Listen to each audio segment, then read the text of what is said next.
Welcome to the Wildlife Wire. I'm Mark Searles, And I'm Samantha Miller. and this is your source for wildlife news and the people that make it.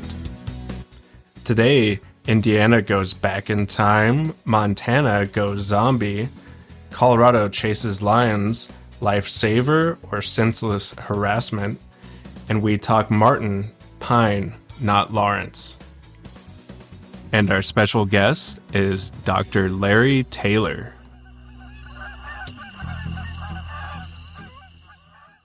Hello and welcome to the Wildlife Wire. I'm Samantha Miller with my co-host Mark Searles, and today we're going to be talking about everything from bobcats to martins and some things in between. So, Mark, let's talk about our top news stories for the day. What are you bringing to us?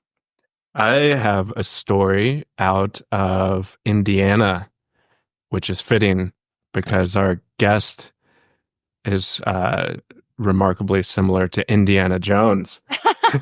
So true. So true. Good pun there. Yes. Right? Nice. So this Parallel, not a pun. Sorry, I messed that up. But yes, I agree. Continue. this is controversial bobcat trapping season in Indiana, one step closer to becoming a reality. And so the Natural Resources Committee in Indiana had a public comment period and are finalizing the rules for the first trapping season in more than 50 years Wow. after that upcoming or after that meeting. And it's it's I'm not super thrilled about this. So it has a season quota of 250 bobcats. The one thing that is absolutely sad that they're trying to start a season, and at the same time, I was feeling jealous that they have a quota of one bobcat per person, which is far different from what we experience here in Colorado of unlimited number of bobcats in a given season for any trapper. So, it's sad to see that this is you know starting back, and there's no real scientific evidence. There's a man from the Trapping Association there who was saying, well, if we get all the bobcats, we fill the quota in 10 days, then we know that we can up the quota. And if it takes us a few months, then maybe we should make it lower the quota. And it's just like, that's your basis. That's how it's going to work. Right. So why are they bringing it back? If it's been gone for so long, it doesn't seem like anyone's been missing out on it. We know that trapping does nothing to manage cat populations as far as trapping and hunting to kill these animals. Why? Is it the Trappers Club that fought to bring it back, or how did this happen? Yeah, it's the Indiana State Trappers Association, and they're just itching to be able to start trapping bobcats again, and yeah, they give the old and tired excuse of, we got to keep these populations in check, or else we don't keep the balance, and it's just like, guys, that the nature is the balance. Right. And is it still open for comments if any of our listeners want to put comments in, or is that comment period over and listeners should contact Indiana Press or other folks? So the public comment period is over, but they uh, don't they haven't solidified anything yet. So you could still reach out.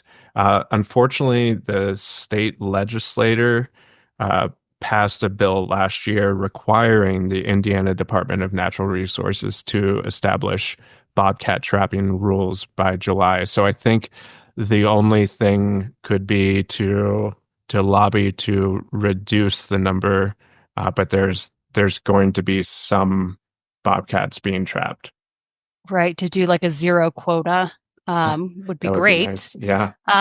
Well, that's disappointing. And we know that cats provide all sorts of ecological services too beyond their lives as individuals.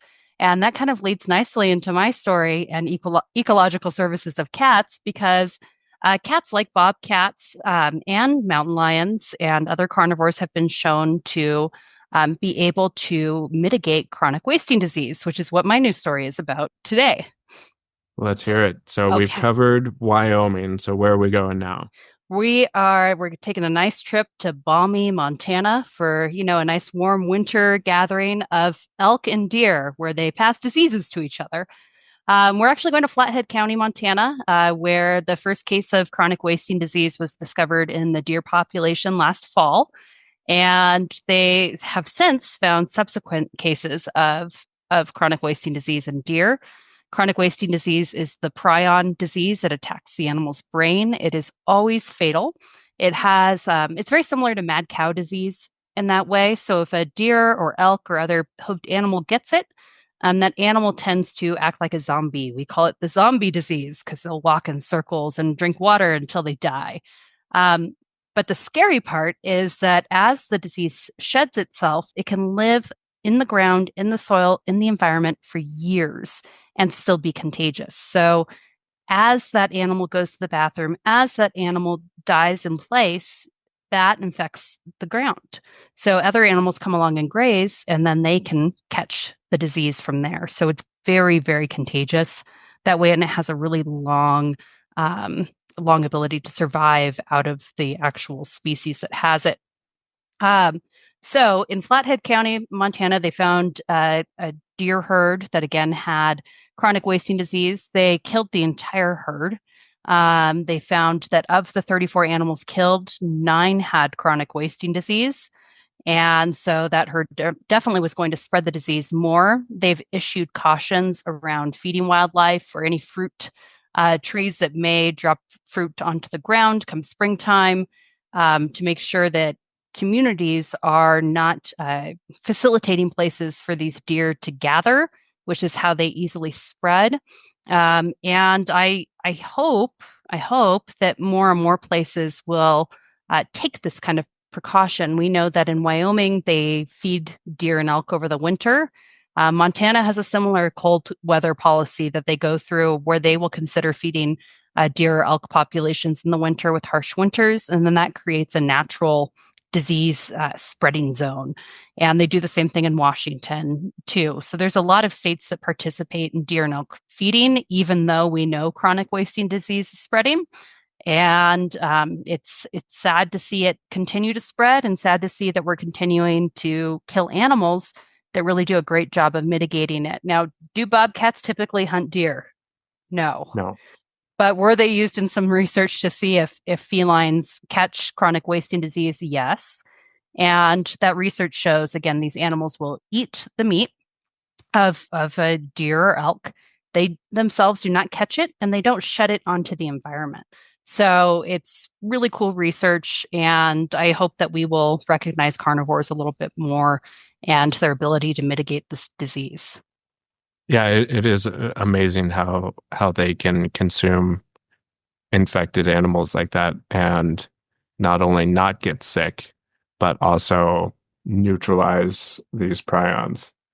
Yeah, yeah. And I think the other scary part is that the prions have similar markers to the ability to become zoonotic, so eventually spread from animal to human. And so that's the scariest part beyond the ecosystem impacts that this disease has is that in response to these kinds of outbreaks, we're seeing agencies increase tag numbers to try to eliminate herds. And if those animals aren't tested properly right away, folks can be eating deer or elk with chronic wasting disease. And it does have that zoonotic potential, the ability to spread from animal to human. And I really don't want the zombie apocalypse to come in my lifetime. So I'm hoping we can work with our cool carnivores like mountain lions that you're going to talk about in a second to mitigate it. Yeah, absolutely. And just so people know geographically where Flathead County is, it's up in Kalispell, Montana is in Flathead County, and it also is next to Glacier National Park. So, which is an absolutely beautiful area, but it's really sad to see that the disease is spreading up there. And so, yeah, I'm going to transition over to mountain lions. Got a really interesting story here. I know within the community that advocates for mountain lions, this is kind of a controversial topic, but Huh. this So comes you're out going to of, take us down a long, winding, controversial road of let's go mountain there. lions. Yeah. Okay, I'm ready. I'm along for the ride. So, so this is out of Colorado. It's Colorado Parks and Wildlife using trained dogs to push mountain lions from Beulah, which I am ashamed to say I don't know where Beulah is. I believe it's near Colorado Springs. Um, so they're hazing mountain lions with hound dogs. So the Parks and Wildlife are going out with houndsmen, women to. The goal is to push lions back into the mountains away from communities. And if the mountain lion climbs into a tree, the CPW officers will tranquilize the lion and collar them for better tracking and data. And so, I'm conflicted on these because their Mountain Lion Foundation has done a great article called "To Chase or Not to Chase: Hazing Mountain Lions with Dogs." Okay, so the first study was done by Bart George in Washington, and then the second study was done in California. And what they did basically on these studies was haze the lions or tree and tranquilize the lions like CPW is doing, and then seeing how they reacted to humans afterwards. So one, would the lion come back to the area that they were first hazed? And second is what would happen if they heard human voices? And so one of the studies they used podcast. So maybe lions are out there learning some good wildlife wire knowledge. Uh, They're hearing about themselves on the news. They're yeah. celebrities Oh now. my God, Yes. that's me. But the problem is both studies had some issues in the collection of their data, and the end result is they're inconclusive whether or not hazing does work. To me, if it were to work successfully and repeatedly, then I would support it if that's the choice given between killing a lion or moving a lion out of a conflict area. But I certainly don't want it to be something that's used as a first means of non-lethal management.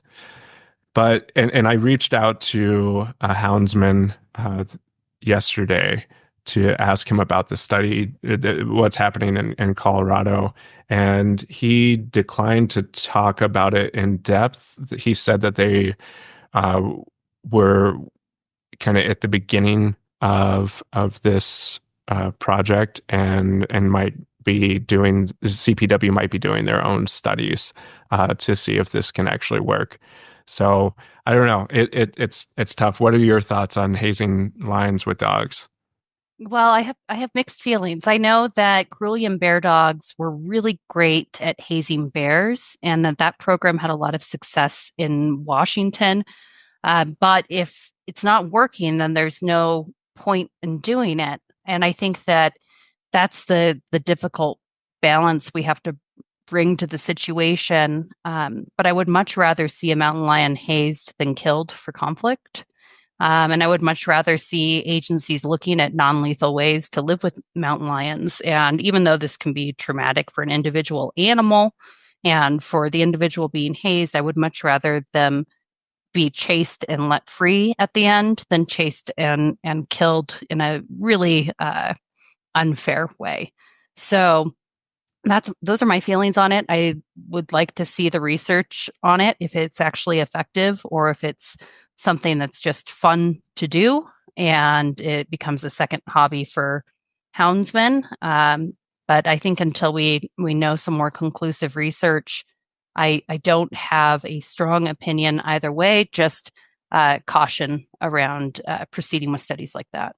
Yeah, absolutely. I mean, to me, if it were to prove to be effective, then I think it's that rare middle ground where we can say, all right, houndsmen, you can still do your thing, but you we're going to use your powers for good, Yes. rather than just randomly chasing cats throughout the landscape just for kicks. So yeah, I hope to see more research on it and really make some firm conclusions from it from there. But from Lions, now we're going to a 90s sitcom, I believe. We're going to be talking about Martin. We are going to be talking about Martin. And when you had mentioned that Martin. Martin Lawrence, when you had mentioned Bart George, he works a lot with the Kalispel tribe. And tribes have a lot of different interesting wildlife management practices. But one agency or entity created by tribes in the Great Lakes region called the Great Lakes Indian Fish and Wildlife Council, it's actually a group of tribes, has always impressed me. They are advocates for coexistence. They're a really incredible partnership with their local communities, and we call them Glyphwick for short, if you've heard of Glyphwick before. Um, but they've done great work with wolves too, but I am talking about Martins today, and it's a good news story in that Glyphwick is working with the Forest Service and with the University of Wisconsin to monitor martins and to really research what's happening to their populations in Wisconsin. The martin population is not thriving as much as it is in neighboring states, and this partnership allows Indigenous people, college students, and the Forest Service to work together to study these animals. It'll utilize grad students to trap, not kill, but trap and track martins. And I look forward to seeing the results from that. But I always like highlighting a good public private education institution partnership. And I think that this is a really cool one. So they will be funding this research, and I look forward to seeing the outcomes from it. Yeah, that's fascinating. So, and Martin's the full name Pine Martin, Yes, not and Lawrence. and not Pine, Lawrence, Pine and Martin. they primarily prey on squirrels, correct? Yeah, they eat little rodents, and they require these really dense forest habitats to thrive so they can, weasel their way, pun intended, Uh-huh. through the trees and get smaller rodents. And a lot of that habitat is gone. So habitat loss is a big threat to pine martens and to other animals of the weasel family. Side note on pine martens is that they're considered a fur bearer in Colorado. So you can trap an unlimited number of these animals, even though we know they're threatened by climate change and biodiversity loss. So that's my sad fact about what's happening here in our state. But uh, I think that they're really a cool species to watch if you've ever seen them scamper abouts through the woods. And yes, they are impacted by climate change. And hopefully, this will help the researchers, or the research will help us tease out what other factors are impacting their populations. Yeah, absolutely. And what's really interesting when you bring up unlimited trapping of martins in Colorado is that there are limits on squirrels in Colorado. So you can kill only 5 squirrels in a day in Colorado, but yet you could kill an unlimited number of martins. No way. I thought that squirrels, when you're trapping squirrels, can't you kill an unlimited number of squirrels too if it's via trapping? Nope. You can kill 5 squirrels a day and possess 10 in a season. And we will end our news here with that tough nut to crack in wildlife management, and on to our guest. All right. Well, we are joined with the remarkable Dr. Larry Taylor. If you have ever wanted to hear what it's like to be Indiana Jones, well, you're in for a treat today. So I can't help but draw those comparisons because Larry has a doctorate in paleontology and is a professor by day in Helena, Montana. And then on the weekends, he escapes out the window of his classroom and goes to Yellowstone, where he spends over 100 days a year. So thank you so much for joining us today, Larry. We couldn't be more thrilled to have you here. So I just wanted to dive in a little bit about your background and how you got into photography, how you got into paleontology. Well, first, thanks for having me. I mean, really an honor to be here. And I think you might be overselling me there at the beginning, but appreciate it nonetheless. I, I can actually tell you how I got into both real quick. When I was a kid, I'm not making this up, I had two dream careers. One was paleontologist, and one was like Nat Geo photographer. So these two passions of mine have been there for literally as long as I can remember. So yeah, when I got into grad school, of course I'm going to study paleontology. I've always been fascinated with biology, but not just present day biology, but like evolutionary history and how the biological world got to where it is. So got accepted into a paleontology program where, I was like a kid again. The school where I studied, right outside our classrooms, was literally a full Tyrannosaurus Rex up Oh, on fun. display. So, like, when you're meeting friends for coffee or lunch, like, yeah, just meet me at the T-Rex. We'll go from there. Just the best. Then, so I've always been into photography. I never had really good cameras until like the last 4 years. After grad school, had a few job offers, got one in small town Montana, thought, yep, that's the one. And after getting here, being so close to Yellowstone with so many opportunities, I decided it's time to invest in some good gear. Bought a really heavy, old camera lens, but the glass was good. And I kind of just immediately fell in love with it. So became hooked really fast. And you were correct. I spend more than 100 days a year in Yellowstone. Wow. And Larry, I read a great quote from you that said you came to Montana chasing wildness. And I feel that way about my career too. And I wonder, how did you first come to know the wild? What was the first experience you had with wildlife that was really of note to you? Well, I've always been fascinated with it. I kind of hinted at this with my like early love for photography, a dream of being a Nat Geo photographer. I watched a ton of documentaries when I was a kid, and my grandma would like record every one that ever came on TV, and I would just sit, like David Attenborough narrated my childhood. For Great. sure. Um, and I don't know what made me so that way. Not all of my family is that way, but I've always been fascinated with the natural world. Some of my first encounters I remember are my grandpa and I used to go on walks when I was real little out into the woods. And then later in life, we ended up doing long hikes. At one point, when he was about 70, we hiked 100 miles of the Colorado Trail Oh, up and wonderful. down mountains. And he set the pace. He was a beast.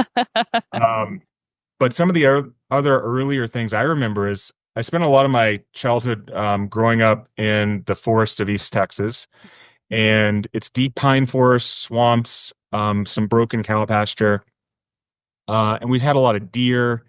There's no, wolves or bears or mountain lions really, but I did really often hear coyotes howling at night, and that was that's still one of my strongest memories from childhood. It's just laying in bed listening to the coyotes at night. So that was one of the things early on that I think of as my first experience with wildness. This thing that was like right out there, right outside the window, and I never saw them, but just hearing them knew they were there, you know? So does Yeah, that kind of coyote. answer your question, Sam? Yeah, absolutely. It does. Coyotes are always a great gateway drug into wildlife. I grew up in a I was going to suburban say the area. same thing. Yeah, yeah, we had coyotes around too, and I was just so fascinated by them. Even though we didn't have much wild, the coyotes were still there. Yeah. So it's excellent that you were able to then follow them to Montana. Go ahead, Mark. I think you had another question. Oh, I have lots of questions. But yeah, that is one thing that I do love about coyotes and why I'm so passionate about coyotes is they are accessible to pretty much anyone anywhere, whether it's in an urban setting or rural or a national park. So they really provide that opportunity to glimpse into the wild, even if you're not in a so wild kind of place. But Yeah. yeah, and also, getting into photography and talking about your old heavy lens. That's one thing that I think is really important, in that uh, gear doesn't make a photographer. But one thing, if you do want to get into wildlife photography, obviously you've got to have some reach, and being able Right. to have 500 millimeter, 600 millimeter, uh, to actually start getting some shots. But if anyone is interested in exploring wildlife photography more, there are reasonable ways to get into it before you start getting into thousands and tens of thousands dollars worth of glass and cameras. So For sure. it's there, it's out there. Us photography guys have a lot of old things that we're always kind of pushing through. So uh, go out and look for it. You can always reach out to me if you have any questions about how to get started there. But I wanted to kind of divert a little bit. I was in my research about you. I ran into the Access Paleo Yeah. that's done at UC Berkeley. And I wanted to see, it sounds like a really interesting program, advancing community college education and student success. So, and you were the founder of that, correct? Well, first, real quick, I want to agree with you that you definitely can't get into wildlife photography without selling a kidney to do so. Uh, Um, there are a lot of good websites that sell old used gear, like my first lens, at a tremendously reduced cost. So, Adorama, MVP, etc. But about access, yeah. So before I did my doctorate, I taught for a couple years at a community college, and I really fell in love with this student base. And I teach at a community college now, and I have incredible students that work really hard, that are putting all they can into it. They often are working adults, they often have families. And when I went to do my PhD, I really thought about the fact that for many community college students that I have met, anecdotally, their greatest barrier is the doubt they sometimes have in themselves. And so this program Access had a couple of different goals. One was kind of simple. What we did basically was we reached out to local community colleges. We learned kind of like what they were teaching, and we tried to see, was there a way where we at Berkeley could build a lab class that would fit their course, but we would do it with all of our museum specimens that are like world-class specimens. And so you get this really cool interactive way for the students to learn the material, again, using these like world-class specimens. But also the other goal was, by bringing those classes to the Berkeley campus and having them taught by Berkeley grad students and professors, those students who came there, hopefully, the goal was, got this sense of like, oh, these people aren't really that different from me. And the truth is that Berkeley accepts, I think it's or enrolls something like 1,000 community college transfers every year. So it's this tremendous public school that really relies on giving, or to a large degree, gives a lot of opportunity to these students coming from community colleges. And so we wanted them to know, like, there's a place for you here. And before I graduated, several students I had taught in these access labs enrolled at Berkeley for the rest of their undergraduate degree. And so, without going too, I could nerd out on this for a long time. Without going too in depth, that is basically the goal of the program. Very proud of it. Started off with one college the semester I started it, and again, Lisa White was helping me all along the way. By the time I left, we were working with 7 colleges, had several hundred students on campus every semester. Program has continued to grow since I left. It now has a ton of funding, from different research grants written by different professors associated with the museum. So just, yeah, really, really proud of it and really, really happy to see that it's still going and growing after years after I left. Yeah, I've noticed a lot of times that access is really a barrier to engaging both in the sciences and in wildlife management. And these fields all feel really exclusive when you first start considering them, especially if you're not from a traditional background, right? If you're not growing up in the woods with your parents hunting or fishing, or I think it's really cool that you were able to take down those barriers. Do you know if there's anything like that that happens with wildlife agencies? It's a great question. I don't know of any immediately off the top of my head. I hope that the access program can kind of, at some places, like facilitate other people saying, oh, we could do something similar with our department or with our programs. But as far as I know, I don't know of any off the top of my head.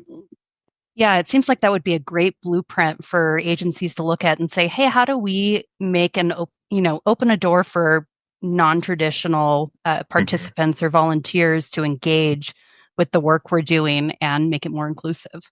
Yeah, absolutely. So, in your abundant free time, Sam, you could, All of it. I have so much yeah, free time, and the -2 degrees up here. It's yeah. definitely a lot of it. But yeah, Mark and I are definitely working on some of that with our new organization with the Colorado Wildlife Alliance to try to empower folks to engage in wildlife management in that kind of way. Mark, did you have other questions about access, or I have coexistence questions? So Yeah, well, I wanted to transition from access to so now you teach biology in Helena at Helena College, Right. and I'm curious about I would imagine that your students know your other life as a wildlife photographer, Oh, yes.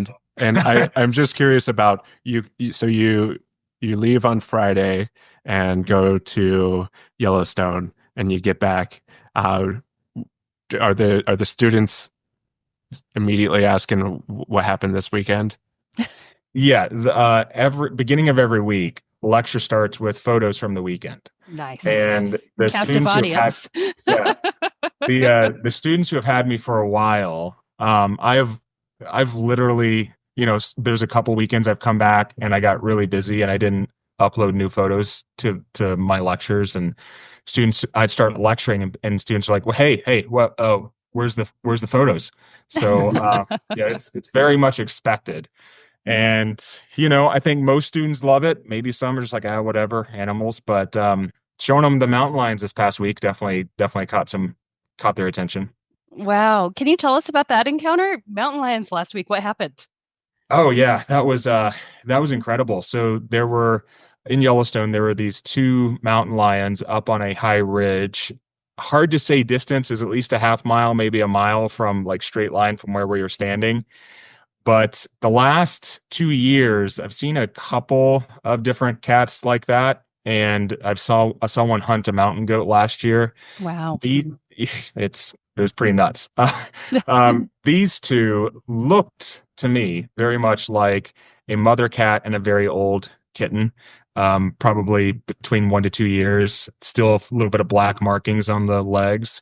And we watched them for, I want to say, at least a half hour, just sitting on this ridge before they slowly went across the snow, walked up and around this little hill. But needless to say, that me and a couple of other friends, Jeff and Val, that were there, were just kind of freaking out in the best possible way. And it was hilarious too, because I had just driven into the park and I had bumped into Jeff and Val and we were chatting. And this is 20 minutes before we saw these cats. And I'm not making this up. We were kind of talking about the rest of the winter and was like, man, I really want to see a mountain lion. Like, can we just see a mountain lion? That would make the winter. And Val said something like, all right, well, let's go find a lion. And 20 minutes later, we had two in view. You So manifested your mountain lions. I know. I like after they left, I was immediately like, Val, and he just starts saying things like, let's go find a lynx, let's go find a wolverine. If you could just help us out here, because she definitely manifested those lions. Yeah, and I love the way that you talk about animals, Larry, because as a biologist, generally we hear from biologists about animals at a species level, right? We don't talk about the mom and the older cub and maybe what their lives might be like. And it seems like you almost live a double life in that way, where you've got individual species that you're very passionate about and photographing. But with biology sciences, we're often looking at species level and not considering the individuals as much. How do you kind of Mhm. navigate that? Yeah, I appreciate that question. I think you're right. I very much do live a double life, and I can easily go back and forth and talking about those things. I just think it's important to consider both. Um, there are there are cases where if I am thinking about the survival and well-being of the species and what realistically gets them there, I might have opinions that I imagine some conservationists wouldn't agree with. But I can kind of zoom out and think, all right, what realistically gets this species to stable and okay for the long term? But then I can also think about the individual because it's important not to lose sight of that. I think that, science for a very good reason is objective. You have to deal with objective data. And I think many scientists, after we go through our training, we kind of have this like subconscious, that's the role we always play. But I believe you can't get so objective all the time that you lose sight of the fact that these are individual animals living individual lives. And the more I am in Yellowstone and elsewhere where I'm watching wildlife and I get to know some animals, that just gets hammered into me. In Yellowstone, there's quite a few coyotes I know and have watched for years, and I know their life histories. I saw one this past weekend, this 2-year-old female, and her personality. And there's a ton of bears that I know as well too. There's this bear down near the lake that getting kind of old, pretty chill bear. Uh, I don't know how to describe her other than to say she loves being a mom. Most grizzly Oh, bears kick their cubs out after 2 years, and she often lets them stay for three. And I've oh. I've watched her for hours tussle and play and run around with her cub. And then every 15, 20 minutes, she would just literally pull her cub in for a bear hug. And you just if you spend enough time around them, I think it's impossible not to see these animals as individuals, and that's very much what they are.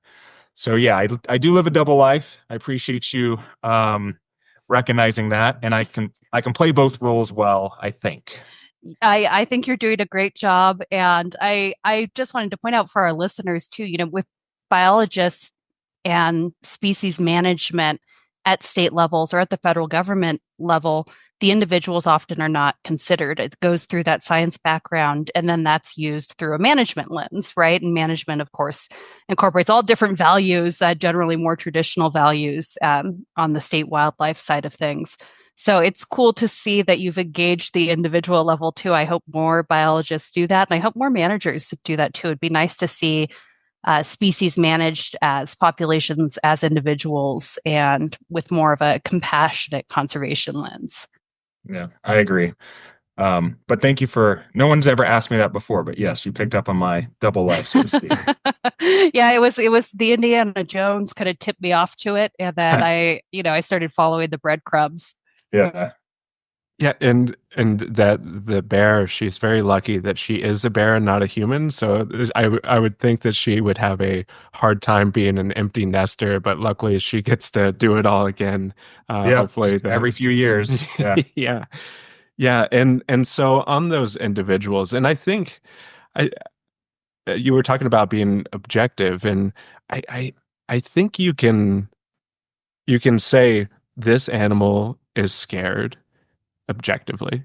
Yeah. This animal is happy. Like these animals are having emotions, and I know that that is a field that has really gained traction in the past few years of studying the emotional lives of animals. And we had Dr. Mark Beckhoff on and talking Mm. a lot about that, and he's studied coyotes and wolves up in Yellowstone as well.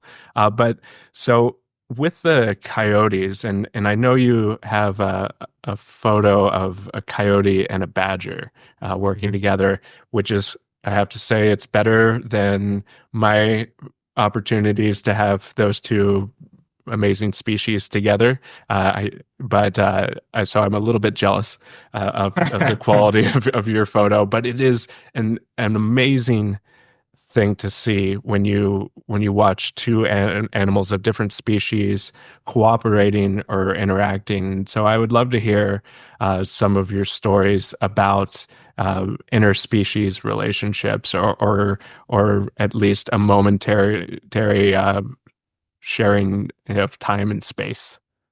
Yeah, for sure. I can give you a couple. And real quick, I want to kind of echo what you said about, animals having emotions. And I do think that for a very long time, there was this almost like paralyzing fear that scientists had of over anthropomorphizing animals, where they were like too careful to ever even admit that You said the dirty word, right, anthropomorphize. yeah, exactly, yeah. But it's like they were just too careful. But meanwhile, there's not a single person who owns a dog who wouldn't rapidly say, like, obviously, this dog is scared or happy or whatever. And it is objective when you're out there to recognize, oh, this animal is mad or scared or relaxed or whatever it is. So yeah, I'm glad that a lot of scientists, Dr. Beckhoff included, have gotten us to a point where we're like, all right, let's be real. The mammalian brain is not that drastically different, whether it's humans or coyotes or anything in between. And a lot of those same emotions are felt, and you can often very plainly see that in the animals, especially if you observe the animals long enough and know how they typically act. So a small rant over, but Yeah, no, I agree with your rant. We've been talking about animal grief lately, with yeah. Telukwa, the orca, carrying her calf Uh-huh. again over the Puget Sound. And I know there's also a really famous story, maybe you know it better than I do, about a wolf whose mate had been killed, and she was pregnant, and this was I think it was in Montana, and it was outside of the buffer zone of Yellowstone when there used to be one. And she actually went to where her mate had been hung and could smell his smell and gave birth right under that tree there with the pups. And it was as if she wanted to be as close to him as possible. And I think that when we hear stories like that, we can't not anthropomorphize these Yeah. animals. I think that they have great capacity for grief and joy and all sorts of things that we don't necessarily consider when we consider our policies around them. Yeah, let me go on that a little bit more. Mark, don't worry, I'm going to tell you about a coyote and a badger. Okay, good. Okay. I've One kept day, that if you're kept lucky. that in mind. But yeah, I want to say something else real quick and give one quick story. I think that, when we're describing these animal emotions, we're maybe overusing the word anthropomorphize. There's nothing anthropomorphic about having emotions. That's an animal thing. It's certainly a mammalian thing. There's nothing centrally human about being scared or relaxed or whatever it is. So I just want to emphasize that. Yeah, like these are animal emotions. They're not human emotions. And I don't know the story about the wolf you're referring to, Sam, that well, but I can tell you one I have seen. It's been 2 years now. One winter, there was a pair of coyotes that I knew relatively well down in Yellowstone. And one morning I came out, and early on there was a right where this pair lives, there was a ranger, and he was doing something. I didn't stop to see what was going on. A little bit, like a few minutes later in the day, when I met one of my friends, and they asked, "Hey, did you see the coyote?" And I was like, "No, what are you talking about?" Like the coyote that was on the road, the ranger was moving. So it turns out a coyote had been hit on the road, and the ranger was moving the carcass away from the road because you don't want to attract predators and that creates a bad situation. So I went back out to where the ranger had been. The ranger was gone. Clearly could see the snow tracks, and just followed them out to see, is this one of those coyotes I know? Because I expected it was. I was just curious. So following the tracks, I didn't have snowshoes, unfortunately, so I'm post holing past my knees. And as I walk, there's drops of blood, and the the blood is kind of hitting my legs because I'm wading through the snow at this point. And without belaboring it, eventually get to the carcass, and sure enough, it is a little coyote I know was the female of this pair. And I'm looking down at it, and it takes me several seconds, and you kind of, you get that feeling of like, I'm being watched. And I hadn't even looked up, and there was the male 25 yards away, just staring at this carcass. And as I looked at him, he looked up at me briefly, but then just returned his eyes down to that carcass, just with this like glazed over look. I'm not saying it's the same, but I will tell you that like it looked like the way people look at a funeral or Yeah. when they're gathered at the bedside of someone in the hospital, something I've seen too many times. And I left. Later that day, throughout the day, eventually this male was seen carrying the carcass of the female. And the last time I saw him that day, he had laid the carcass down to rest and had curled up in a ball next to it to go to sleep. Oh, So I have a really hard time describing that in any other way but some sort of longing or grief or something, right? And again, I'm not making claims. I don't know, but there was something going on there. And yeah, that one stuck with me forever. I mean, it was kind of rough to watch. yeah. We need more stories like that, though. I I think have that one. when people, okay, Mark, he gets to tell his Coyote Badger story to make us all feel better next. But no, I just think that stories like that are so important for the general population to be invested in these animals' future Yeah. too. Go ahead, Mark. Tell your Yeah. tell your story. What do you got? Yep. So I was leaving Rocky Mountain National Park one morning. I think it was in February. It was during mating season. And this photo is in my book, and the poem that goes with it is called Alone. And so I was leaving the park. I passed by a coyote in the road that had been hit by a car, and there's some very large boulders going up a hill just beyond that. And I look up on top of one of the boulders, and there's a coyote sitting there staring in the direction of the dead coyote in the road. And I stayed there for probably 10 or 15 minutes, and he or she never moved, just kept staring, but that it had a kind of the sad puppy face, just kind of paralyzed, and you could see the longing. I don't know how much of that I put in there, but it was clear this coyote is looking at the dead coyote in the road and is not moving away, and I couldn't help but realize that most likely those two coyotes were a mated pair, because of the time, because of the year, and because of the proximity of them. And it was just really heartbreaking to see, but then beautiful at the same time to know that there is that connection between mates in the wild. I have one now too. Do I get to go too? Yeah, Absolutely. let's all make Yes. each other Story sad. time. Let's all make each other sad, and then I want your best happy stories I'll do next. my best. Yeah. No, I love corvids. They're so smart. That's our magpies, our ravens, Yeah. our crows.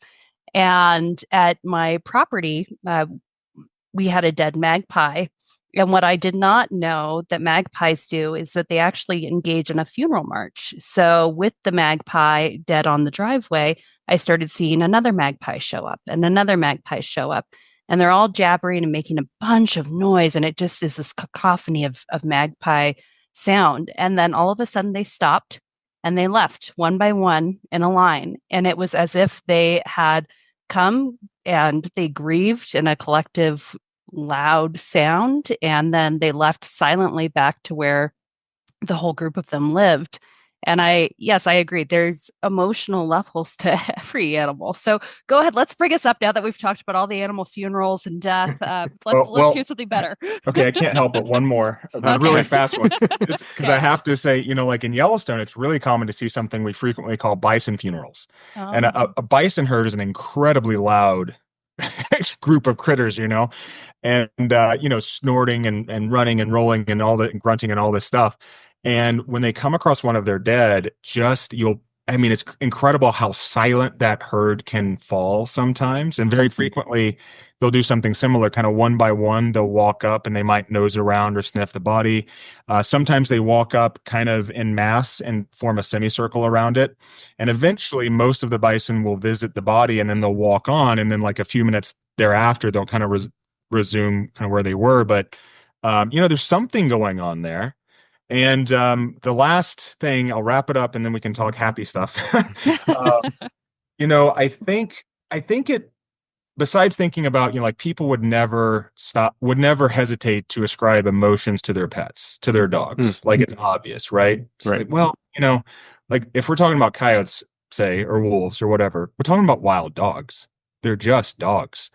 And whether it's a coyote or a wolf or a bison or a bear, I think it's too easy for us to forget how much more similar we are as opposed to different. If you look at the vertebrate body plan, it's the same set of bones stretched and skewed in multiple directions. Whether it's a coyote or whatever, it has a brain and a spinal cord, the same set of nerves. It has epithelial tissue and muscle tissue. It has a heart, a stomach, intestines. It's they rely on the same proteins, the same enzymes, most of the same hormones, the same neurotransmitters. Like we are hardly different than most of these, at least other mammal species that we're looking at. So it just shouldn't surprise us in some ways, I don't think, that honestly they are more similar to us than they are different. But in anyways, there's another rant like nicely tied up. No, I like that. You tied it up with a nice intestine bow, Yeah, and right. Yeah. Um, but we can talk coyotes and badgers now. yes, So yeah, let's get back to Mark's question that kicked us all off into a the happy long story question. of mourning. What Yeah. was your happy question again, Mark? Coyotes and badgers? Coyotes, badgers, interspecies interactions, Mhm. and what experiences you've had, and what are some of your favorites? There's two favorites that immediately come to mind. One's definitely a coyote and a badger, which I've seen multiple times. And the one time I watched for like 2 hours was probably the best. So there's this old coyote in Yellowstone I know really well, and I've seen him hunt with a badger multiple times. Every time I've seen it, they have like a meeting spot. There's this little bush down at the base of a hill. They meet. I don't know what kind of greeting there is, but they're like, "All right, you on the same page?" Like, "Yep, let's go." Coyote usually leads the way and will pick a rodent burrow, like maybe it's a ground squirrel or whatever. And I don't know, how gives the signal, but kind of looks back at the badger. Badger's like, all right, this is the spot. Yeah, sounds good. Badger starts to dig into the burrow. And the general goal is like one of two things is going to happen. If there's nothing in the burrow, you're out of luck. But if the rodent is home, then either badger is going to dig it out, in which case badger will catch it, or the rodent's gonna try to make a run for it, maybe off to the side of the badger or out of a opposite entrance to the den, and the coyote's waiting for that. So in a burrow that has two entrances, the coyote will wait at the back entrance, and again, either badger's going to dig it out or coyote's going to catch it as it tries to flee. So by working together, both have a higher odds of success. And it's so interesting because badgers are not notoriously friendly and chummy animals. No. Like they're pretty ill-tempered. But when you see a badger and coyote working together, it's just like old buddies, working at a job site. I've seen these animals get their noses less than 5 inches from each other. I mean, there's very clear understanding and camaraderie of whatever you want to call it, peace, truce, or something.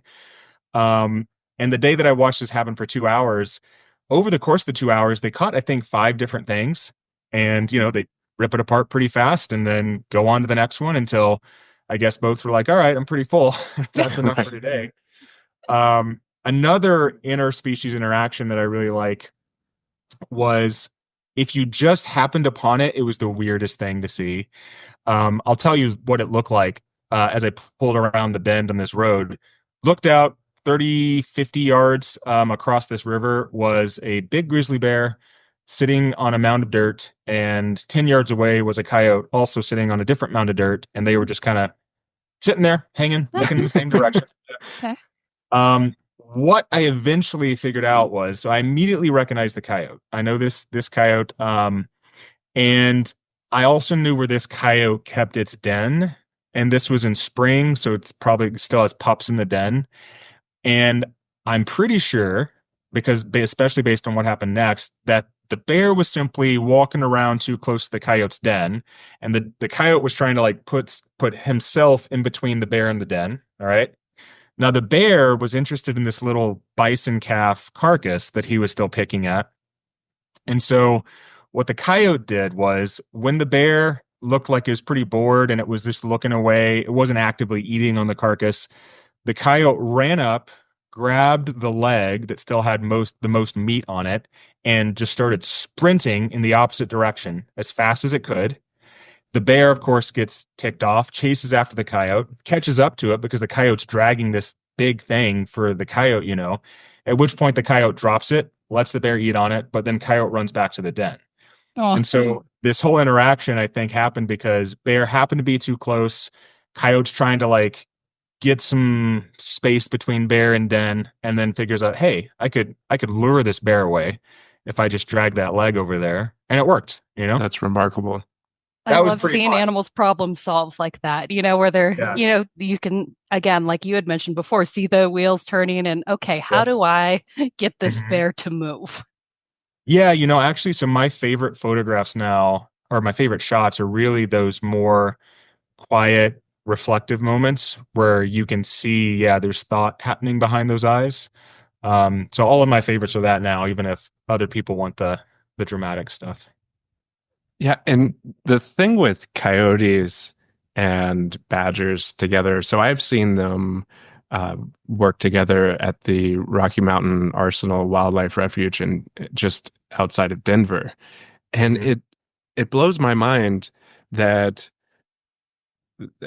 these two animals can come together and realize that they are friends and that Yeah. they can work together, even if no one else had ever modeled that behavior to them before. And I just don't understand how they know that. Do you have any insights into that? I do not. I don't, but it's obviously something that's existed for a long time. It's mentioned in some Native American stories. It's been observed for a very long time. It also seems to happen more in certain places, so I think it might be something that's learned, that's cultural, so to speak, that's passed on. But how these two species first ever came to that realization, I I do not know. It's crazy to think about, but at some point there was like an aha, like, hey, we could do this together, you and me. But like similarly, it's kind of crazy to think about that, at one point humans saw some wolves and were I like, was just gonna say that. want to hang out?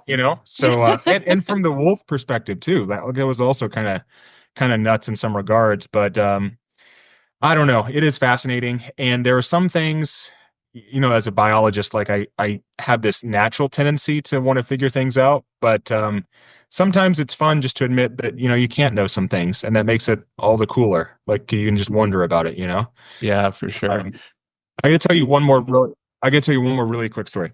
Yeah. Since you asked about these interactions, just last May, there was a big bison carcass that, everything's eating on, and there's a pack of coyotes that would eat on it.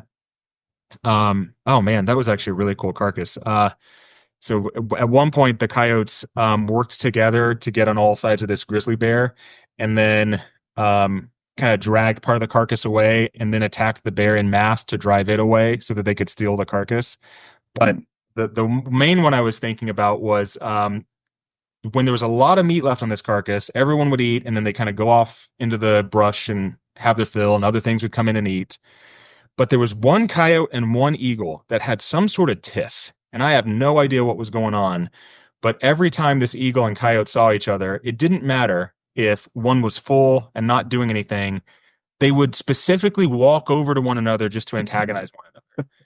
And it just like, and it happened for 3 days. Like, I don't know what got between these two, but this one coyote and this one eagle just hated each other's guts and would continually go after, the eagle would waddle up and then jump in the air and flap its wings and bare its talons, or the coyote would run up and growl and snarl until the eagle flew away. They were just ticked. So I wonder what was going on there. Don't know what happened. Probably a generational feud between. Yeah, maybe so. Happened to run into the Hatfields. Yeah, I don't know. Yeah, and that's just the kind of stuff though that I just love about your ability to, one, just be in nature and be in Yellowstone so often, to, to be able to go beyond. I took a photo of a coyote, I took a photo of a wolf, I took a photo of a grizzly bear, and then everyone who goes there for a few days wants to do those things, right? Oh, I checked that one off, check that off. But to then be able to get to know personalities and get to see those interactions play out, I mean, it's like opening the door to a magical world, where it's something that most people just don't get to experience because of the lack of familiarity with those animals. So hearing these stories, I think, is really important to show when we talk about big news stories where it's, are grizzly bears going to be delisted or remain protected by the Endangered Species Act, or are there going to be hunting this particular animal here or whatnot? And you get to actually understand that these animals are individuals. And that's just such an important message, I think, to lead people to care. Mm-hmm. And I appreciate, your ability, your insight, and it takes more than just observing. Like, you really have to put some thought behind, what am I looking at? So, Yeah. I couldn't be more thrilled to have you talk about those. And Sam, do you have any last questions for Larry today? I do not. I just want to thank Larry for living his double life so well. But also, I think on both sides of the coin, we need more biologists that also think about individuals. So that's incredible. So thank you, Larry, for everything you do. And thanks for joining us today. Yep. And Larry, can you let people know where to find you on social media and your website? Yeah, my website is montanawildphoto.com. Pretty easy. And my Instagram is at taylor.nature.photography.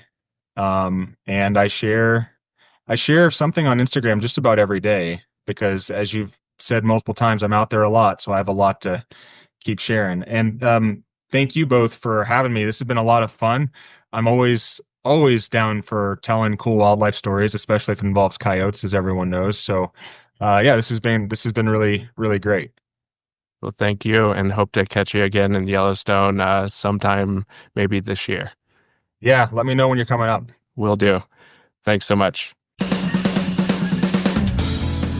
This has been an episode of the Wildlife Wire with me, Mark Searles, and my co-host, Samantha Miller. Thank you for listening.